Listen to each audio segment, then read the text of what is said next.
Hi friends, வணக்கம். Welcome to our channel. இன்றைக்கி நம்ம கார்டன் வீடியோ தான் பார்க்க போகிறோம்.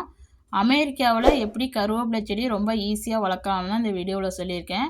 இந்த ஒரு வீடியோ பார்த்தா போதும், நீங்கள் ரொம்ப சுலபமாக உங்கள் வீட்லேயும் கருவேப்பிலை செடி வளர்க்கலாம்.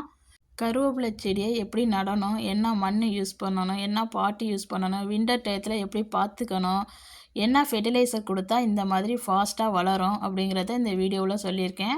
வாங்க வீடியோக்குள்ளே போகலாம். நான் கருவேப்பிலை செடி அமேசானில் ஆர்டர் பண்ணி தான் வாங்கினேன். 2 செடி ஒன்றா வாங்கினேன். இந்த நீளமாக இருக்க செடி நான் கட் பண்ணாமையே வளர்த்துருக்கேன். அதுக்கும் பக்கத்தில் இருக்க செடியை நான் கட் பண்ணி விட்டு வளர்த்தேன். அதில் 2 பிரான்ச்சஸ் போகும்.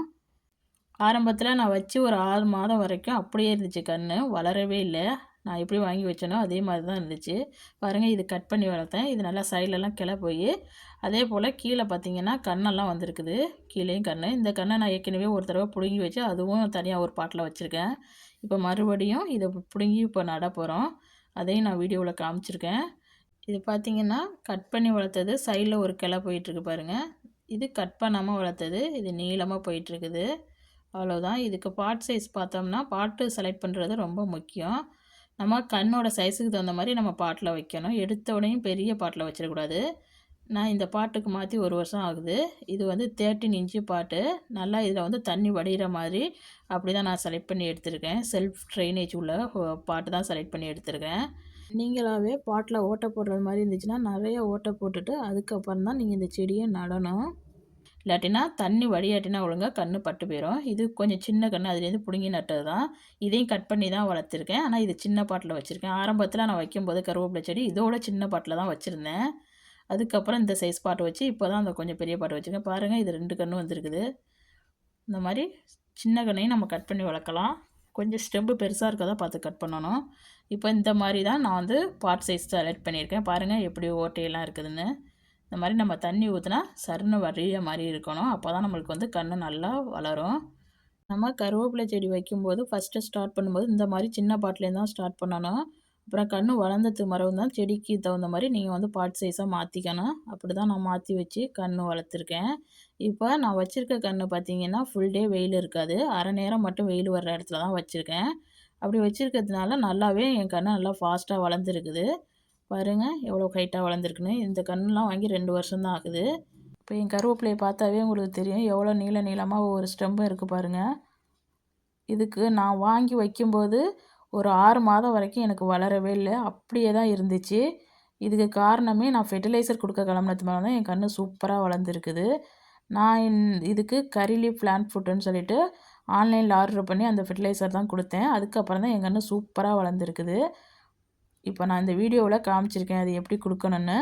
இப்போ இதுக்கு மண் கலவை எப்படி தயார் பண்ணுறதுன்னு பார்க்கலாம். இப்போ நான் என் கருவேப்பிலை செடி என் வீட்டில் இருக்க எல்லா செடிகளுக்குமே இந்த பாட்டிங் மிக்ஸ் தான் யூஸ் பண்ணியிருக்கேன். அமெரிக்காவில் பாட்டிங்கில் வைக்கிறதுக்கே இந்த மாதிரி மண் விற்பாங்க, அதை தான் வாங்கி யூஸ் பண்ணணும். இப்போ ஊரில் இருக்கிற நீங்களாக இருந்தால் இந்த மாதிரி தண்ணி வடிகிற மாதிரி மண் கலவை தயார் பண்ணிவிட்டு அப்புறம் அந்த மாதிரி பாட்டில் போட்டுக்குங்க. இப்போ இதில் நான் ஒரு அரை பாட்டு அளவுக்கு மண் சேர்த்துருக்கேன். இப்போ இது கூட நான் ஆர்கானிக் பிளண்டர் நீம் ஃபெர்டிலைசர் தான் யூஸ் பண்ண போகிறேன். இதில் லைட்டாக தூவிட்டு 1 டேபிள் ஸ்பூன் அளவுக்கு அப்புறமாக்கி நம்ம கன்றை நடலாம். இந்த வேரெல்லாம் அழுகாமல் நல்லா பாதுகாப்பாக வச்சுக்கும் செடியை, அதுக்கு தான் இது போட்டுக்கிறது. நான் என் செடி எல்லாத்துக்குமே இது யூஸ் பண்ணுவேன். செடி நடுறதுக்கு முன்னாடி இதை மண்ணில் கொஞ்சம் தூவிட்டு நம்ம செடியை வச்சோம்னா நல்லா வேர் அழுகிற அந்த நோயெல்லாம் வராமல் கன்றை நல்லா பாதுகாப்பாக வச்சுக்கும். இப்போ இதில் 1 டேபிள் ஸ்பூன் அளவுக்கு நான் போட்டுக்கிறேன். ஏன்னா நான் எடுத்துருக்கிறது ரொம்ப சின்ன பாட்டு, அதனால் 1 டேபிள் ஸ்பூன் அளவுக்கு போட்டுக்கிறேன். இது வேறு ஒன்றும் கிடையாது, வேப்பம் புண்ணாக்கு தான். இது மேலே லைட்டாக மண் போட்டுக்கலாம். இதை நீங்கள் வேப்பம் புண்ணாக்கு கிடச்சிச்சின்னா அதை போட்டு நீங்கள் செடியை நட்டுக்கலாம். இப்போ நம்ம இந்த கன்றை தான் பிடுங்கி நட போகிறோம். இப்போ இந்த கன்றுக்கிட்ட இருக்கிற சைடில் இருக்கிற மண்ணெல்லாம் நல்லா பொறுமையாக எல்லா மண்ணையும் கொஞ்சம் நவுத்தி விட்டுட்டு நல்லா நோண்டிக்கிட்டு அதுக்கப்புறம் வேரை அறுத்துறாமல் அப்படி நம்ம அந்த கன்றை பிடுங்கி எடுக்கணும். நம்ம பாட்டில் வச்சுருக்கிறதுனால ரொம்ப சுலபமாக ஈஸியாக பிடுங்கிடலாம், ஒன்றும் கஷ்டம் இல்லை. நான் ஏற்கனவே ஒன்று பிடுங்கி நட்டிருக்கேன், நல்லாவே வந்திருக்குது அந்த கன்று. இப்போ இதிலே பார்த்தீங்கன்னா ஒரு 2, 3 கன்று இருக்கும்னு நினைக்கிறேன். பிடுங்கி பார்த்தா தான் தெரியும். பொறுமையாக பிடுங்கணும், வேரை அருந்துடாமல் நல்லா ஆழமாக நோண்டிக்கிட்டு அப்புறமாக்கி நம்ம பிடிச்சி எடுத்தோம்னா வந்துடும். இந்த மாதிரி கீங்கனை பிடுங்கி நட்டுறணும். அப்போக்கப்போ நீங்கள் பிடுங்கி நடாமே இருந்தீங்கன்னா இந்த பெரிய கன்று வளர்ச்சி குறையும். அதனால் இந்த மாதிரி சைஸ் வந்த உடனே இந்த மாதிரி கன்றை பிடுங்கிடணும். ஒரு கருவேப்பிலை கன்று வச்சுருந்தீங்கன்னா போதும், அதுலேருந்தே நம்மளுக்கு இந்த மாதிரி கீங்கன்று வந்துக்கிட்டே இருக்கும். நம்ம நிறைய கருவேப்பிலை செடியை பிடுங்கி நட்டுக்கலாம். பாருங்கள், அழகாக பிடுங்கியாச்சு வேறு அருவாமல். இந்த மாதிரி தான் நான் பிடுங்கி நட்டிருக்கேன் ஏற்கனவே ஒரு கன்று. இப்போ இதுலேயே எத்தனை கன்று இருக்குன்னு இப்போ பிரித்து பார்க்கலாம். ஒரு கன்று இருக்குது. இப்போ மொத்தமாக எனக்கு 3 கன்று இருக்குது. இதில் தனித்தனி பாட்டில் தான் வைக்கணும். இது முளைக்குதா என்னன்னு தெரியல, ட்ரை பண்ணி பார்க்கலாம். இப்போ இது ரெண்டையும் சைடில் வச்சிடலாம். வச்சுட்டு நம்ம இந்த கன்றை ஃபஸ்ட்டு நட்டுக்குவோம். வேர் மடங்கிடாமல் ஃபஸ்ட்டு இதை மண்ணில் வச்சுக்குங்க. இப்படி மண்ணில் வச்சுட்டு சைடில் நம்ம பாட்டிங் மிக்ஸை மேலே போட்டு விட்ற வேண்டியதான். கொஞ்சம் கொஞ்சமாக அள்ளி நல்லா பாட்டு ஃபுல்லாக போட்டு விட்ருங்க. நீங்கள் பாட்டோட சைஸுக்கு தகுந்த மாதிரி தான் கன்று நடணும். இது கொஞ்சம் மீடியமான கன்னாக இருக்குது, அதனால் கொஞ்சம் பெரிய பாட்டில் வச்சுருக்கேன். இப்போ அந்த 2 கன்றும் ரொம்ப சின்ன பாட்டில் தான் வைக்கணும். ஏன்னா ரொம்ப சின்ன கன்னாக தான் இருக்குது. எடுத்தோடனே நம்ம பெரிய பாட்டில் வச்சிடக்கூடாது. இந்த மாதிரி கீழே சைடில் இருக்க இலையெல்லாம் கிள்ளி எடுத்துடலாம். அதை மண்ணுக்குள்ளே போய் அழுகி தான் போகும். நல்லா மண்ணை போட்டுட்டு நல்லா பிடிச்சி விட்ருங்க. அவ்வளோதான், இது முடிஞ்சிருச்சு. இப்போ அந்த 2 கன்றையும் நம்ம வச்சுக்கலாம். இப்போ இந்த 2 கன்றும் வைக்கிறதுக்கு இந்த மாதிரி பாட்டு எடுத்திருக்கேன். இது நம்ம சின்ன கன்னாக தான் வைக்க போகிறோம். அதனால் இந்த மாதிரி சைஸ் பாட்டு ஓகே. எடுத்த உடனேயுமே நம்ம பெருசில் வைக்க வேணாம். கொஞ்சம் வளர்ந்தது மரமும் நம்ம மாற்றிக்கலாம். அதனால் இந்த மாதிரி பாட்டில் நம்ம இப்போ மண்ணை போட்டுக்கலாம்.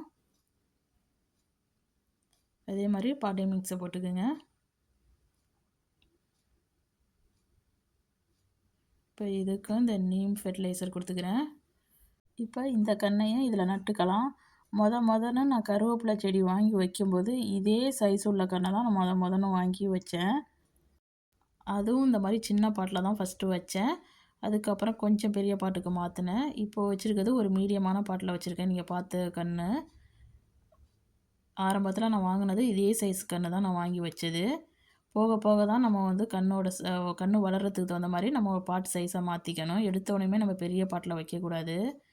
நம்ம பெரிய பாட்டில் வச்சோம்னாலும் அதில் தண்ணி ஊற்ற ஊற்ற அந்த மண்ணில் உள்ள சத்தெல்லாம் போயிடும். அப்புறம் நம்மளுக்கு கண்ணோட வளர்ச்சி இருக்காது.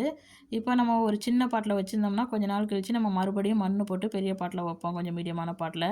அப்படி நம்ம புது மண் போட போட அந்த வேர் நல்லா இழுத்து நம்மளுக்கு கன்று நல்லா செழிப்பாக இருக்கும். அதனால தான் நம்ம சின்ன பாட்டிலேருந்து கொஞ்சம் கொஞ்சமாக மாற்றி கொஞ்சம் பெரிய பாட்டுக்கு வைக்கணுங்கிறது. சில பேர் எடுத்தோடனே பெரிய பாட்டில் வச்சுருவாங்க. அந்த மாதிரி வைக்கக்கூடாது. இந்த மாதிரி சின்ன பாட்டிலேருந்து தான் நீங்கள் மாற்றிக்கிட்டு வரணும். இப்போ இந்த கருவேப்பிலைக்கு நம்ம உரம் கொடுத்துக்கலாம். நான் இந்த மாதிரி அமேசானில் தான் இதுவும் ஆர்டர் பண்ணி வாங்கினேன். கறி லீஃப் பிளான்ட் ஃபுட்டுன்னு சொல்லிட்டு ஃபெர்டிலைசர்னே விற்கிது கறி லீஃபுக்குன்னு. இது ஒன்று கொடுத்தா போதும், சூப்பராக வளர்ச்சி இருக்குது. இப்போ இந்த மாதிரி பெரிய கன்றுக்கு 2 டீஸ்பூன் அளவுக்கு கொடுக்கணும். இதோட சின்ன கன்னாக இருந்துச்சுன்னா 1 டீஸ்பூன் அளவுக்கு கொடுக்கணும். நான் பக்கத்தில் இருக்க கன்று சின்ன கன்று, அதுக்கு 1 டீஸ்பூன் அளவுக்கு கொடுத்தா போதும். இப்போ இதுக்கு நம்ம 2 டீஸ்பூன் அளவுக்கு அப்படியே கண்ணை சுற்றி இந்த மாதிரி தூவி விட்டுக்குங்க. அவ்வளவுதான். நான் ஆரம்பத்தில் என் கன்று வளரவே இல்லை. இந்த ஃபெர்டிலைசர் வாங்கி கொடுத்ததுக்கு பிறகு தான் சூப்பராக வளர்ந்துருக்குது. இதோட நம்ம ஹோம்மேட் ஃபெர்டிலைசரும் கொடுக்கணும். இது நீங்கள் ஒரு 15 நாளைக்கு ஒருக்கா கொடுத்துட்டு வரணும், இந்த கறி லீஃப் பிளான்ட் ஃபுட்டு. இப்போ இது சின்ன கன்று, இதுக்கு பார்த்திங்கன்னா 1 டீஸ்பூன் அளவுக்கு கொடுத்தா போதும். இது 15 நாளைக்கு ஒருக்கா கொடுக்கணும், வளர்ச்சியே இல்லாட்டினா. நான் 1 மாதத்துக்கு ஒருக்கா தான் கொடுக்குறேன். இப்போ இந்த கன்றை பார்த்திங்கன்னா நான் கட் பண்ணி வளர்த்தது. பாருங்கள், சைட்லேயே இன்னொரு கிளையும் வந்திருக்குது. அதுக்குன்னு ரொம்ப சின்ன கன்றை கட் பண்ணி விட்றாதீங்க, பட்டு போயிடும். கொஞ்சம் ஓரளவு கொஞ்சம் ஸ்ட்ரென்த்தான கன்றை கட் பண்ணி விட்டிங்கன்னா உங்களுக்கு நல்லா துளுத்து வந்துடும். ரொம்ப குச்சியாக இருக்கிறத கட் பண்ணி விட்டிங்கன்னா பட்டு போயிடும், அதையும் சொல்லிக்கிறேன். இப்போ இது பெரிய கன்று, இதை நான் கட் பண்ணாமல் தான் வளர்த்துருக்கேன். நீளமாக போயிட்டே இருக்குது பாருங்கள். இப்போ இந்த மாதிரி இருக்க கண்ணெல்லாம் நீங்கள் கட் பண்ணிடக்கூடாது. நம்ம பிடுங்கி ஊனிருக்க முடியாது. இந்த மாதிரி கண்ணை கட் பண்ணிடக்கூடாது. இந்த மாதிரி இருக்க கண்ணை நீங்கள் கட் பண்ணிவிடலாம். இப்போ வச்ச உடனே நம்ம கட் பண்ணிடக்கூடாது. இது ஒரு 2 வாரத்தில் நல்லா கொஞ்சம் தெளிவாக இருக்கும். இப்போ வச்ச உடனே கன்று கொஞ்சம் சோர்ந்தது மாதிரி தான் இருக்கும், பயப்பட வேண்டியதில்லை. ஒரு 2 நாளையில் நல்லா தெளிவாயிரும். இப்போ நம்ம உரத்தை போட்டுட்டு இந்த மாதிரி நல்லா மண்ணை கிளறி கொடுத்துடணும், லூஸ் பண்ணி விட்டுருங்க. இந்த மண் அப்போ தான் இந்த உரம்லாம் உள்ற போய் நல்லா இந்த வேர் இழுத்துக்கும். எல்லா கண்ணையுமே இந்த மாதிரி கொத்தி விட்டுருங்க. இது இல்லாமல் நான் ஹோம்மேட் ஃபெர்டிலைசராக அரிசி கழுவுற தண்ணி ஊற்றுவேன். அப்புறம் பட்டர் மில்க் கொடுப்பேன். தயிரை நல்லா தண்ணியில் மிக்ஸ் பண்ணி அதை ஊற்றி விடுவேன். காப்பி தூள் தண்ணி கொடுப்பேன். இந்த மாதிரி வாழைப்பழ தண்ணி இதெல்லாம் நான் தொடர்ந்து ஒரு வாரத்துக்கு ஒரு தடவை மாற்றி மாற்றி கொடுத்துக்கிட்டே இருப்பேன். அப்படி கொடுக்கும்போது தான் நம்ம கருவேப்பிலை செடி நல்லா செழிப்பாக நல்லா வளரும். வின்டர் டைம் ஸ்டார்ட் ஆகிட்டுனா கண்டிப்பாக கருவேப்பிலை செடியை நம்ம வெளியில் வச்சு வளர்க்க முடியாது, வீட்டுக்குள்ளே வச்சு தான் வளர்க்கணும். வின்டர் ஸ்டார்ட் ஆகிட்டுனாவே நீங்கள் டெம்பரேச்சர் செக் பண்ணி அதுக்கு தகுந்த மாதிரி தான் நீங்கள் செடியை உள்ற வச்சுக்கணும். நான் 57க்கு கீழே போணுச்சுன்னா நான் வெளியில் வைக்க மாட்டேன், உள்ற தூக்கி வச்சு தான் வளர்ப்பேன். நம்ம வீட்டுக்குள்ளே வச்சாலும் நல்ல இடமா பார்த்து செலக்ட் பண்ணி வைக்கணும். இந்த விண்டோ ஓரமாக வச்சிங்கன்னா நம்மளுக்கு சன்லைட்லாம் படும். அந்த வெளிச்சம் சூரிய ஒளி படுற மாதிரி இடத்துல விண்டோ ஓரமாக நீங்கள் அந்த மாதிரி வச்சுக்கலாம். அந்த மாதிரி வைக்கும்போது நம்மளுக்கு நல்லா கன்று ஃபாஸ்ட்டாக வளரும். அது மட்டும் இல்லாமல் நம்ம வந்து ஹீட்ரு ஓரமாலாம் வச்சிடக்கூடாது. அந்த ஹீட்ரு பட்டு கன்று பட்டு போயிடும். ஹீட்ரு இருக்கிற இடமா வைக்காமல் கொஞ்சம் தள்ளி வச்சுக்கோங்க. உங்களுக்கு க்ரோவிங் லைட் இருந்துச்சுன்னா நீங்கள் க்ரோவிங் லைட்டு வச்சு நீங்கள் ஈஸியாக வளர்க்கலாம். அது இல்லாட்டினா இந்த மாதிரி நம்ம சன்லைட்டு வெளிச்சம் வர்ற இடத்துல வச்சு நம்ம ஈஸியாக வளர்க்கலாம். அதனால் ஒன்றும் பிரச்சனை இல்லை. தண்ணி மட்டும் நிறையா கொடுத்துடக்கூடாது வின்டர் சமயத்தில். நல்லா காய விட்டுருங்க. நீங்கள் தண்ணி ஊற்றணும்னு பார்த்தீங்கன்னா நல்லா கையை வச்சு பார்த்துட்டு உங்கள் கையில் ஈரம் இல்லாட்டினா மட்டும்தான் நீங்கள் கருவேப்பிலைக்கு தண்ணி ஊற்றணும். நீங்கள் தண்ணி நம்ம வெளியில் வச்சு ஊற்றுற மாதிரி தண்ணி கொடுத்துக்கிட்டு இருந்தீங்கன்னா பட்டு போயிடும். தண்ணி மட்டும் குறைச்சி கொடுத்தீங்கன்னா போதும், கன்று சூப்பராக வளர்ந்து வந்துடும். வின்டர் சமயத்தில் நம்மளுக்கு வந்து கிளைமேட்டு சேஞ்ச் ஆகிறதுனால உள்ற வச்சியும் தலை கொட்டும். அந்த ஸ்டெம்பெல்லாம் கொஞ்சம் கொட்டும். நீங்கள் பயப்பட வேண்டியதில்லை. அது நம்ம வெளியில் வின்டர் முடிஞ்சு நம்ம வெளியில் தூக்கி வச்சிட்டோம்னா அது ஆட்டோமேட்டிக்காக நல்லா துளுத்து வர கிளம்பிடும். அதனால் நம்ம ஒன்றும் கவலைப்பட வேண்டியதில்லை. ரொம்ப ஈஸியாகவே அமெரிக்காவில் கருவேப்பிலை செடி வளர்க்கலாம். இப்போ பார்த்தீங்கன்னா எல்லா கன்னையுமே நல்லா கொத்தி விட்டாச்சு. இப்போ இதுக்கு நம்ம தண்ணி கொடுத்துக்கலாம். இப்போ இந்த மாதிரி தண்ணி ஊற்றிடுங்க. கொத்தி விட்டுட்டு உரம் போட்டு எப்போ உரம் போட்டிங்கனாலும் கொத்தி விட்டுட்டு இந்த மாதிரி தண்ணி கொடுத்துடணும். இல்லாட்டினா கன்று வாடி போயிடும். இப்போ நம்ம தண்ணி ஊற்றினோம் பாருங்கள் கீழே எப்படி வடியுதுன்னு. எப்பயுமே கருவேப்பிலை செடி வைக்கும்போது பாட்டில் தண்ணி நல்லா வடிகிற மாதிரி நீங்கள் செலக்ட் பண்ணிவிட்டு அதுக்கப்புறம் நீங்கள் இந்த மாதிரி பாட்டில் கருவேப்பிலை செடி வச்சிங்கன்னா தான் கருவேப்பிலை செடி நல்லா வளர்ச்சியாக இருக்கும். இப்போ நம்மக்கிட்ட இருக்கிற கன்று எல்லாத்துக்குமே இந்த மாதிரி தண்ணி கொடுத்துக்கலாம். நம்மக்கிட்ட ஒரு கருவேப்பிலை செடி இருந்துச்சுன்னா போதும், அதுலேருந்தே நம்ம நிறையா கன்று பிடுங்கி நட்டுக்கலாம். நிறையா பேர் கேட்குறீங்க கருவேப்பிலை செடி எங்கே வாங்கினதுன்னு. அமேசானில் தான் நான் ஆர்டர் பண்ணி வாங்கினேன். அது மட்டும் இல்லாமல் இந்தியன் ஸ்டோர்லலாம் விற்கும், அங்கேயும் கூட நீங்கள் வாங்கிக்கலாம். இந்த கருவேப்பிலை செடி வளர்க்குறது ரொம்ப ஈஸி. நான் சொன்ன டிப்ஸ் எல்லாம் ஃபாலோ பண்ணி நீங்களும் உங்கள் வீட்டில் சுலபமாக கருவேப்பிலை செடி வளர்க்கலாம். இந்தியன் ஸ்டோரில் நிறையா காசு கொடுத்து நீங்கள் கருவேப்பிலை வாங்க வேண்டியதில்லை. இப்போ நான் காமிக்கிற கருவேப்பிலை ஒரு 4 கொத்து தான் இருக்கும். இதோட விலை பார்த்தீங்கன்னா $2. இது இந்தியன் ரூபிக்கு பார்த்தீங்கன்னா $163 வரும். இவ்வளோ காசு கொடுத்து நம்ம கருவேப்பிலை வாங்காமல் நம்ம வீட்டிலையே ரொம்ப சுலபமாக வளர்க்கலாம். நான் கருவேப்பிலை வாங்குறது கிடையாது. என்கிட்ட உள்ள கருவேப்பிலையே எனக்கு போதும். நான் வீடியோவில் காமிக்கிறதுக்காண்டி தான் கருவேப்பிலை வாங்கிட்டு வந்தேன். என்கிட்ட இருக்கிற கருவேப்பிலையே எனக்கு போதுமானது. பாருங்கள் என் கருவேப்பிலை செடி எப்படி இருக்குதுன்னு.